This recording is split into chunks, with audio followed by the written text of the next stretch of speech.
Hi friends, ఈ వీడియోలో గోంగూరతో సింపుల్గా టేస్టీగా ఉండే కర్రీ అయితే చేస్తున్నాను. నా వీడియోస్ నచ్చినట్లయితే లైక్ అండ్ సబ్స్క్రైబ్ చేసుకోండి.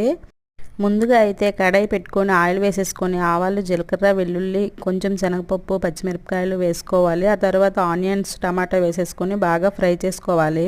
బాగా ఫ్రై అయ్యాక దానిలోకి గోంగూర వేసేసుకొని ఉప్పు, పసుపు, కారం వేసి మూత పెట్టుకోవాలి. గోంగూర అనేది మగ్గిపోయాక దానిలో కొంచెం వాటర్ అనేది యాడ్ చేసేసుకొని ఉడకనివ్వాలి. ఆ తర్వాత గోంగూరని బాగా కలుపుకోవాలి.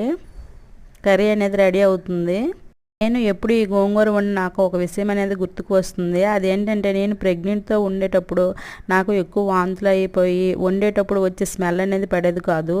ఏమీ తినలేకపోయేదాన్ని. అలాంటప్పుడు ఒక ఆంటీ గోంగూరతో రొయ్యలు వేసి కర్రీ చేసి పంపించారు. ఆ కర్రీని అయితే నేను ఎప్పటికీ మర్చిపోలేను. మీలో ఎంతమందికి గోంగూరతో చేసే రెసిపీస్ అంటే ఇష్టమో కామెంట్ చేయండి. Okay, bye.